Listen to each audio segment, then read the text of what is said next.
Welcome. In this short exercise, we'll write a C-sharp console program that reads a single digit from the user and prints it into a 3-column by 5-row rectangular pattern. This exercise reinforces console input, formatted console write line usage, and simple pattern printing. We'll also show a straightforward approach using format placeholders. And this pattern is easy to generalize if you want to expand it later. Let's get started.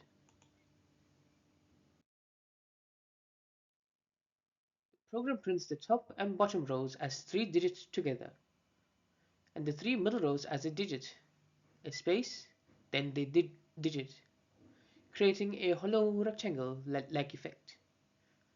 This is a classic beginner pattern printing problem, and a good place to practice console formatting and thinking in rows and columns.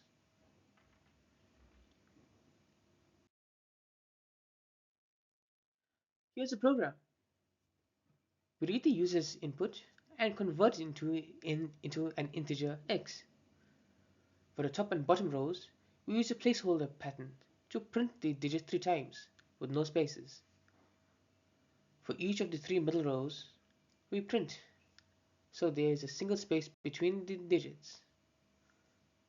The result is a neatly formatted 3 by 5 rectangle.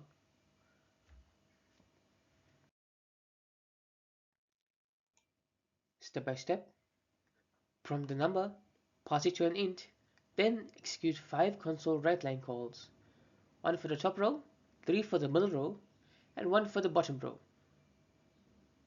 The placeholders keep the code compact and readable. If you want to generalize the height or width, you would replace the repeated lines with loops.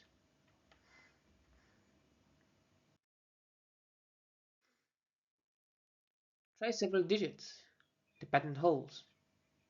Note that using int means multi-digit numbers will be repeated as a block. For example, input 12 will repeat 12, 12, 12 on the top row. If you want to restrict input to a single digit, you could validate the value or read it as a character instead.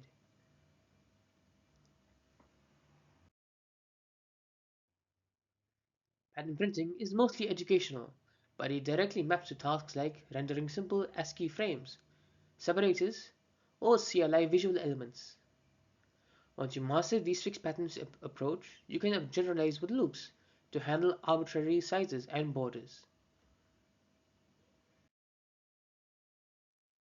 To wrap up, we printed a 3 by 5 rectangle using a simple console writeline calls and format placeholders. It is simple and clear for beginners. For more advanced code, replace the repeated lines with loops so the program can print any rectangle size, and add input validation to handle unexpected input. Nice job! Try refactoring it into a loop as the next exercise. Thank you for watching. If you enjoyed this video, please make sure to like, share and subscribe for more C# tutorials. I will see you in the next one.